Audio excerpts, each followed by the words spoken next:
The activation sequence burns through dormant neural pathways like acid through copper, and somewhere in the howling static between machine sleep and consciousness, a syllable surfaces: gone.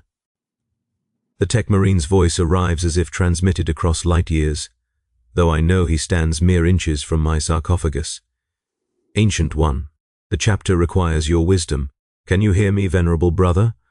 I hear everything, the subsonic hum of the power core that keeps my ruined organs functioning. The distant percussion of bolt fire from the training ranges 3 levels below. The scratch of prayer scrolls against my adamantine hull as the wind from the recirculation vents disturbs them. I hear the Tech Marine's secondary heart beating faster than his primary, nervousness, though his voice betrays nothing. What I cannot hear is the rest of that name. I am awake. The Vox system translates my neural impulses into something approximating human speech, though even after 4 centuries I cannot reconcile the grinding bass that emerges from my chassis with the voice I once possessed. What did I sound like? There was a time when I knew, when I could close my eyes. I had eyes then, 2 of them, set in a face made of flesh, and remember the exact timbre of my own laughter. The Tech Marine completes his ritual diagnostics. Sacred oils are applied to my joints. Litanies of awakening are murmured against my hull. I feel none of the oils, of course. The sensory feedback from my mechanical body is purely informational. Pressure readings, temperature variances, structural integrity assessments. The cold data existence without the warmth of experience. Warmth.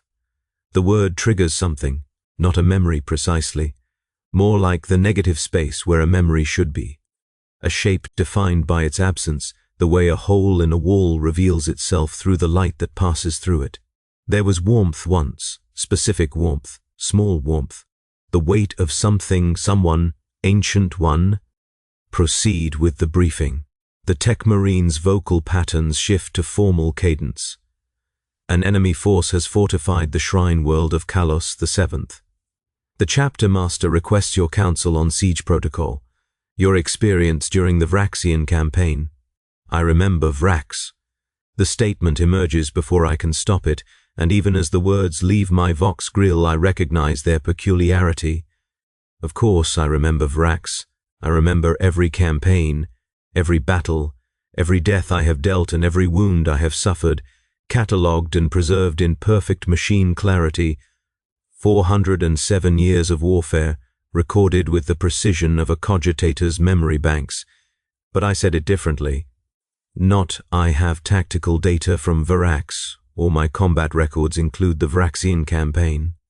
I said I remember Vrax, as if remembering was still something I could do, as if the meat that once held my consciousness still retained a capacity for the soft, imprecise, gloriously human act of remembering. The fragment returns, sharper now. A single syllable attached to something vast and terrible and beautiful, like a thread protruding from a wound. I know that if I pull it, something will unravel, something the machine has been holding together for a very long time. The Tech Marine is still speaking. Troop dispositions, fortification schematics, expected resistance levels. I process the information with a fraction of my cognitive capacity, while the rest of my awareness circles that syllable like a wounded predator circling prey it cannot quite reach.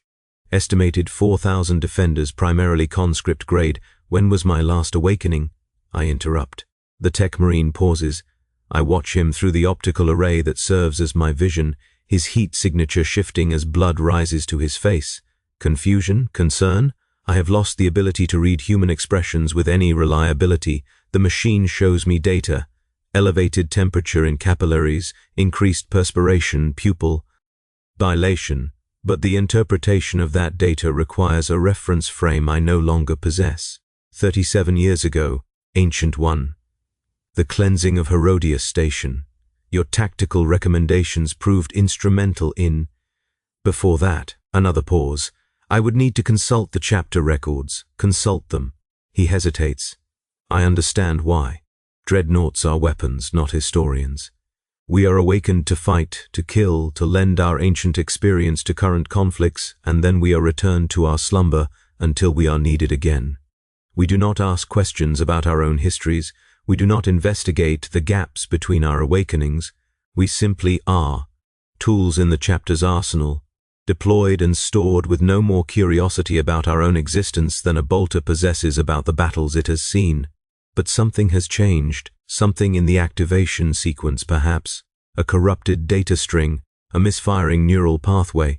Or perhaps this is simply what happens when a consciousness has been maintained in machine suspension for 4 centuries. Eventually, the barriers between what the machine remembers and what the man knew begin to erode.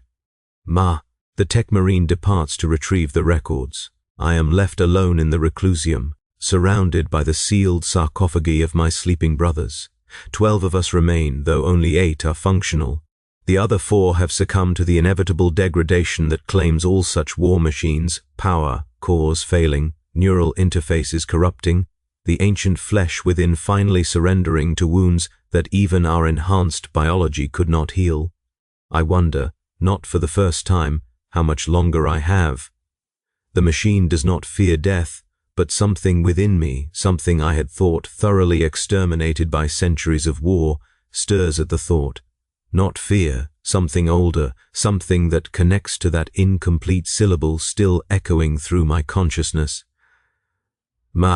Marcus. The name arrives complete, and with it comes a cascade of sensory data that the machine has no capacity to process. Not tactical information, not threat assessment, something else entirely. The weight of a child in my arms. It comes not as memory but as physical sensation. Impossible, given that my arms are now 20-ton actuators of plasteel and ceramite, designed to crush armored vehicles and tear through fortress walls. Yet I feel it. 5 pounds, perhaps 6, warm, so impossibly warm against my chest. A small fist closed around my finger, a finger I no longer possess, attached to a hand that was destroyed during the siege of Vrax, along with both legs and 70% of my internal organs. Marcus, my son's name, my son. The machine tries to reject the information, flags it as corrupted data, attempts to quarantine the memory in some isolated partition where it cannot interfere with combat functionality. But the barriers have already failed. The name has pulled the thread, and I feel the unraveling beginning. I had a son, I had a wife, I had a home. I had a life before the endless war, before the sarcophagus, before the machine ate everything I was and left only a weapon behind. How did I forget? The answer arrives before I finish formulating the question. I did not forget. The chapter made me forget. Standard protocol for inducted warriors who carried too much of their previous lives into service. Hypno-conditioning to strip away attachments. Chemical treatments to suppress emotional recall. And for those of us entombed in Dreadnought chassis, the most extreme cases, a systematic restructuring of neural pathways to ensure that the man within the machine could never interfere with the weapon's function. They gave me 400 years of dreamless sleep, punctuated only by brief awakenings for battle. They ensured that each awakening was filled with immediate tactical concerns, leaving no space for reflection. They surrounded me with rituals and honorifics designed to reinforce my identity as the Ancient. One, the venerable brother, the living weapon of the chapter, never as the man I had been before the sarcophagus. And it worked. For 4 centuries it worked. Until now. Marcus.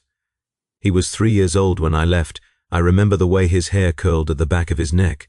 I remember the smell of him after his bath, soap and clean skin and something indefinably his own. I remember the way he laughed, a sound like water over stones, and how he would run to me when I returned from patrol, arms outstretched, complete trust in his eyes.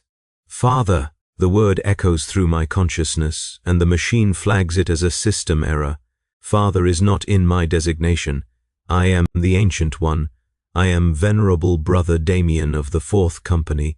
I am a weapon, a tool, a vessel of destruction consecrated to the Emperor's service. I am not, I cannot be, a father, but I was. The Tech Marine returns. I observe him through optical sensors that show me everything and tell me nothing, his careful footsteps, his slightly elevated pulse, the data slate clutched in his mechanical fingers. He does not know what he carries. He thinks he is retrieving administrative records to satisfy a dreadnaught's unusual curiosity. He does not understand that he holds my life in his hands, not my mechanical life, not my service record, but my real life. The one they tried to kill. I have the records, Ancient One. His voice carries a note of uncertainty. Your activation history is unusual. Tell me. He scrolls through the data. Standard awakening pattern for the first 80 years. Combat deployments averaging 2 per decade. Then a gap. How long? 43 years. No recorded activations. 43 years. More than half of a normal human lifespan spent in dreamless suspension. Long enough for the chapter to believe that whatever remained of my previous existence had been thoroughly exterminated. And after the gap? Resume of standard pattern. Combat deployment on Thrax Minor. Full tactical. Integration. No anomalies noted. He pauses. Ancient One, may I ask? You may not. The dismissal is automatic, a reflex born of centuries spent as a weapon that does not explain itself. But even as the words leave my vox grill, I recognize the irony. I am trying to silence him before he can ask questions that might lead to answers I desperately need. The 43 years, I say. What precipitated the suspension? The Tech Marine's heat signature flickers. Hesitation, fear. The records are incomplete, Ancient One. Much of the documentation from that period was lost during the Fortress Monastery's relocation following the... Do not lie to me. My voice modulator is designed to project across battlefields, to be heard over the cacophony of war. In the enclosed space of the Reclusium, at full projection, it strikes the Tech Marine like a physical blow. He staggers back, his mechadendrites flailing for balance. I, Ancient One, I would never. You are lying. Your elevated heart rate indicates deception. Your hesitation patterns are consistent with rehearsed evasion. You were prepared for this question. Someone anticipated that I might ask it. The implications crystallize as I speak them. Someone has been waiting for this moment.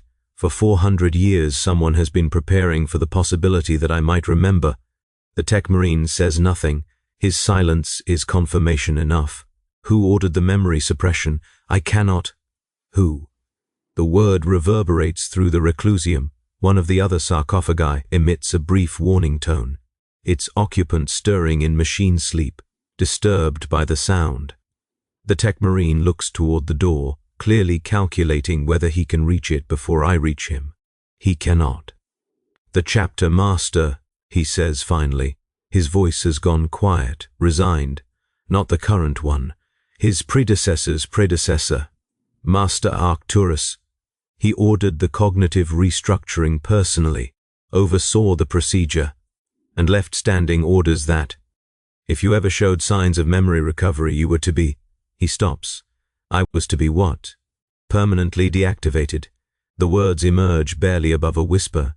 The machine spirit of your sarcophagus was programmed to release a termination pulse if certain memory patterns were detected. The only reason you are still functioning is that the detection protocols degraded centuries ago. The chapter has been operating on the assumption that you would never remember, that the conditioning was permanent. I process this information with the cold efficiency the machine demands. I have been a bomb for 4 centuries, a bomb designed to destroy itself at the first sign of humanity, and the only reason I still exist is because the bomb malfunctioned. Why? The Tech Marine shakes his head. The records do not say, only that your previous identity was classified at the highest level and that allowing you to remember posed an unacceptable risk to chapter security, an unacceptable risk.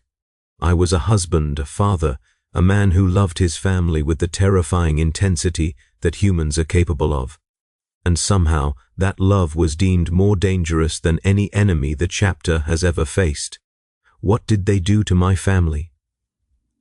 The question arrives with the force of a melter blast, searing through the machine's attempts at emotional suppression. My son, my wife, Ilara. That was her name, I remember now. Ilara, with her dark hair and her gentle hands and her voice that could calm me even in my darkest moments. Ilara, who begged me not to go, who held Marcus up to the transport window so he could wave goodbye, who... What did they do to them, Ancient One? The Tech Marine's voice is distant, distorted by the roaring in my audio processors. Your power readings are spiking. If you do not stabilize, what did they do?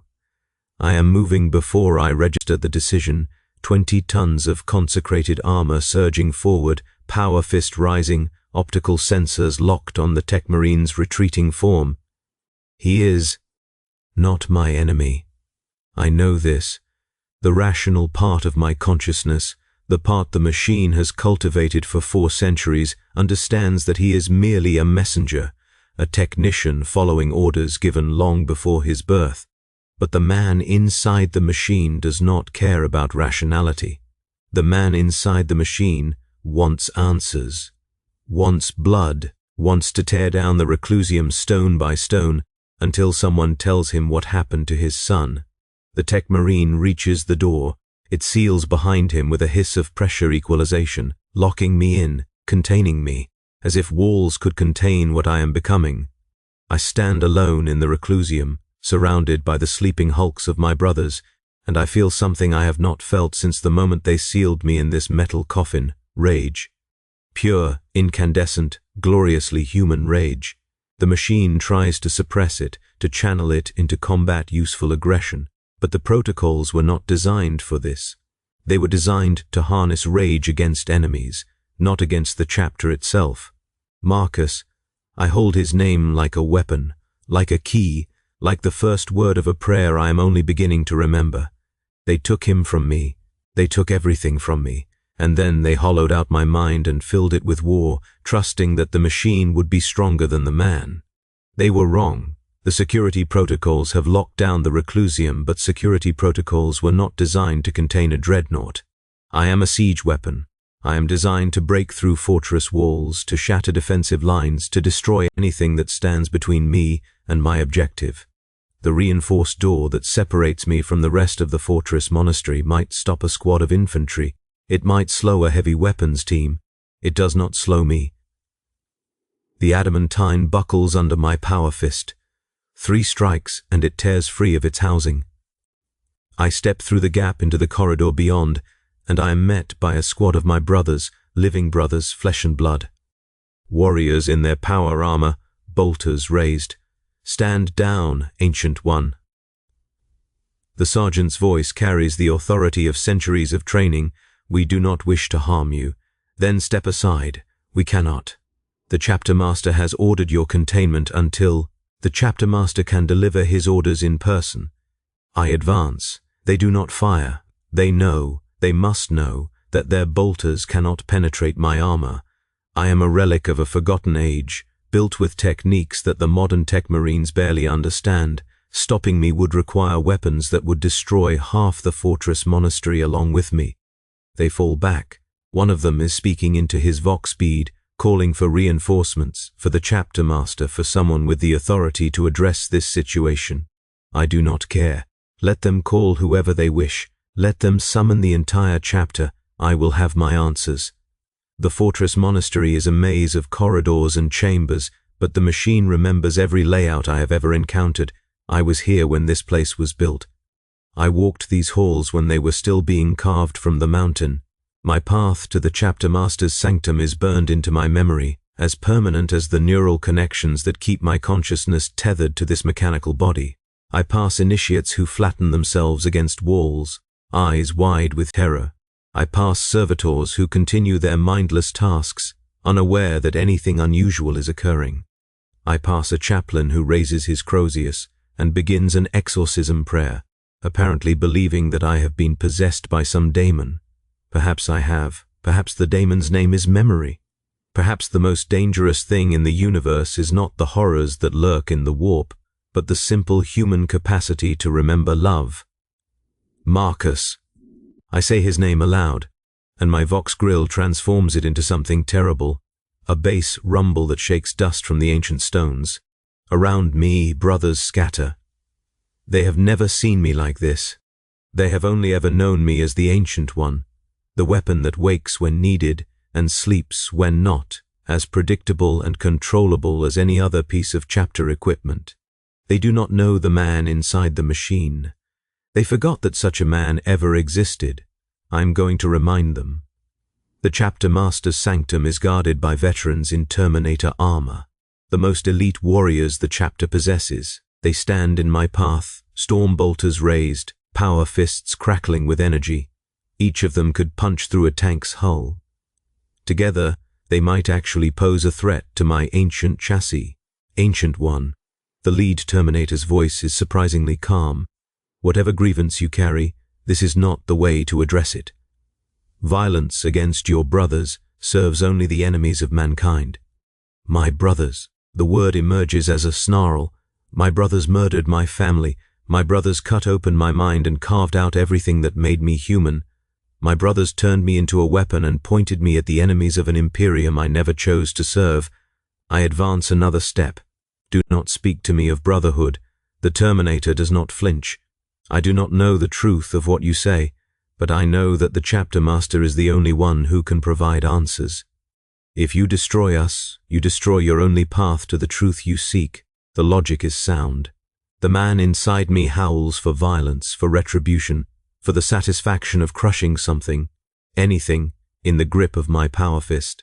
But the machine calculates probabilities, assesses tactical realities, and reaches an uncomfortable conclusion. The Terminator is correct. I need the chapter master alive. Then stand aside, I say, and I will ask my questions with words rather than weapons. A long moment passes, then the Terminator's part, creating a path to the sanctum's doors. I move between them, acutely aware of the storm bolters tracking my passage, of the power fists that could strike at any moment. If this is a trap, if they plan to seal the doors and pump the sanctum full of some gas or weapon capable of penetrating my armor, I will not have time to react. I enter anyway. The sanctum is smaller than I expected, a simple chamber, stone walls decorated with chapter heraldry, a single throne-like chair before a viewing window that looks out over the mountains, and in that chair a figure I do not recognize, a warrior in ornate armor, his face weathered by centuries of war, his eyes carrying the weight of command. Venerable Brother Damien, his voice is measured, careful. I have been expecting you for a very long time. You know why I am here.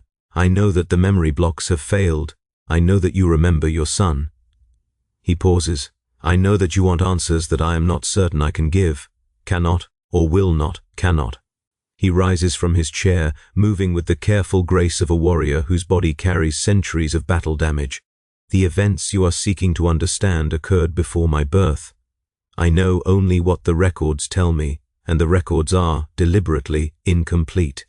Then tell me what you do know. He is silent for a long moment.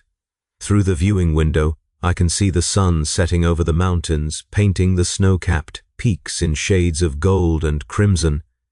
Beautiful. I had forgotten that beauty existed outside of tactical assessments and threat evaluations. You were a planetary governor's son, the chapter master says finally. Inducted at the unusually late age of 18, after demonstrating exceptional combat aptitude during a rebellion that claimed your father's life. You were already married, already a father. The chapter made an exception to standard recruitment protocols because your genetic compatibility was near perfect and because the circumstances of your induction, a world in flames, a dynasty ended, meant that there was no political entity left to object. And my family? They were relocated, given new identities, provided for in a material sense. Standard protocol for inductees with living dependents. That is not what happened. The chapter master's expression does not change. No, it is not. Tell me. Another silence, longer this time. When he speaks again, his voice has lost its careful neutrality. Your wife refused relocation. She attempted to reach you before your transformation was complete.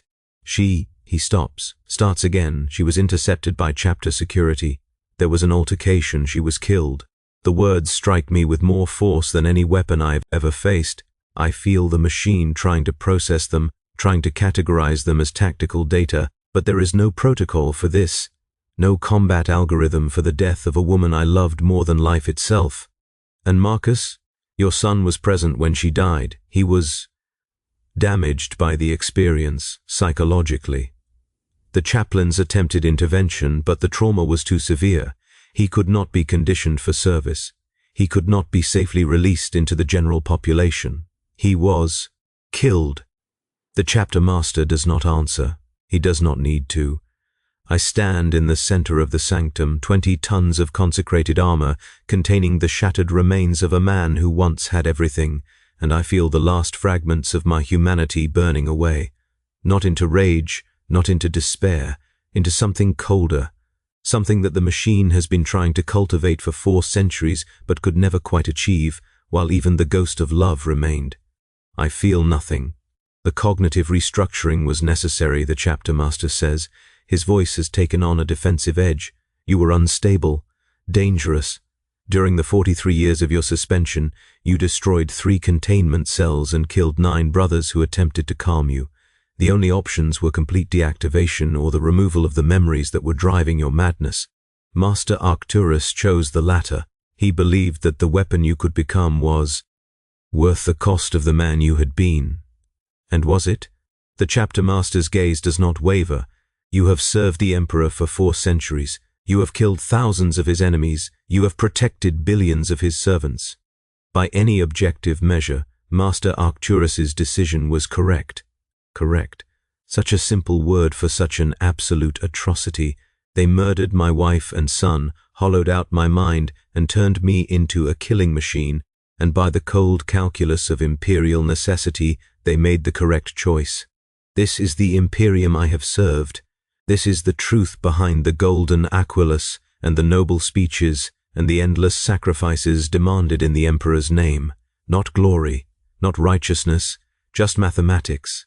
Billions of lives reduced to numbers on a ledger, balanced against the combat effectiveness of a single dreadnought.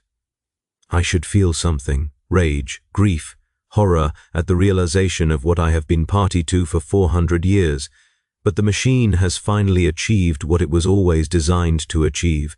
The emotions are gone, burned away in the moment of understanding, leaving only the cold functionality of a weapon that knows, truly knows, that it was never anything else. I have a request, I say. The chapter master tenses. Ask. The battle on Kalos 7. The siege. I wish to be deployed. Confusion flickers across his face. You do not wish retribution, answers, justice for what was done to you? Justice. The word tastes like ash in my vox grill. Justice would require the destruction of this chapter, of the Imperium it serves, of the system that made my family's murder not just possible but logical. I pause. I do not wish justice. I wish to fight. I wish to kill. I wish to finally fully become what they made me. The chapter master studies me for a long moment. Perhaps he is looking for signs of deception, of hidden rage that will surface at an inopportune moment. Perhaps he is simply trying to understand how I can stand here, knowing what I know, and offer anything other than violence. He cannot understand. He is still human enough to believe that grief demands expression. He has not yet learned the lesson that the machine has been teaching me for 4 centuries, that the most complete form of death is not the stopping of a heart, but the extinguishing of the capacity to care whether a heart stops at all. Very well, he says finally, I will authorize your deployment, but venerable brother Damien, that is not my name. He pauses. I do not understand. Damien was the name of a man who had a family, who loved his wife and his son and his life and his future. That man died 43 years into my suspension, when you murdered the last things that connected him to humanity. I turn toward the door. The weapon you are deploying to Kalos 7 has no name. It has no history. It has only function. I leave the sanctum. The Terminators fall in behind me, escorting me back to the Reclusium. Not as guards, they know now that they could not stop me if I chose to resist. They escort me because I allow them to, because the ritual of military protocol is the only structure I have left. The transport to Kalos 7 takes 3 weeks. I spend it in dormancy, the machine suspending my consciousness to conserve power for the coming battle. But the dormancy is not dreamless. For the first time in 400 years, I dream. I dream of warmth. Not the cold data of temperature readings or the tactical assessment of thermal signatures, but true warmth. the warmth of a small body pressed against my chest, of tiny fingers wrapped around my own, of breath against my neck as a child falls asleep in my arms. Marcus. In the dream, he is not the abstract concept of a son, not the source of trauma that the chaplains tried to condition away. He is real, specific.